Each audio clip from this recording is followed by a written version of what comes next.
সফলতার সবচেয়ে বড় শত্রু হল ভয়, আর সবচেয়ে বড় বন্ধু হল আত্মবিশ্বাস।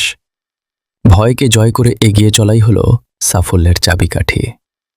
সিঙ্গাপুর, এশিয়ার ইমার্জিং টাইগার, বিশ্ব দরবারে মাথা উঁচু করে দাঁড়ানো এই দেশটিতে বসবাস করছেন আমাদের দেশের সফল কিছু মানুষ, যারা কিনা নিজের আলোয় আজ আলোকিত, যাদের আলোয় আজ আমাদের সমাজও আলোকিত।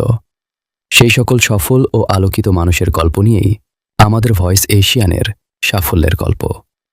আজকের সাফল্যের গল্পে আমরা এরকমই একজন সফল মানুষের গল্প শুনব।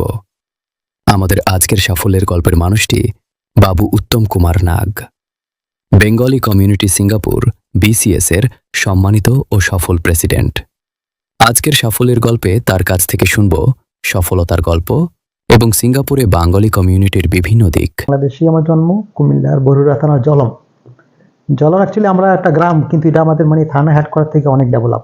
আমরা চেষ্টা করবো, আমরা যারা ম্যানেজমেন্ট লেভেলে আছি বা আমরা যারা এখানে কিছুটা করতে পারি দেশের জন্য, আমরা পার্সোনালি হলেও আপনাদের কিছুটা হলেও হেল্প করতে পারবো, এটা আমরা আশ্বাস দিচ্ছি। ওখানে আমরা করে যাব এবং আমরা চাই যে আমাদের দেশের একটা চ্যানেল দাঁড়াক এবং কিছু তারা মানুষকে জানাই দিতে, অ্যাটলিস্ট আমরা কী নিয়ে কাজ করতেছি এবং বাংলাদেশিরা কী করতে পারে।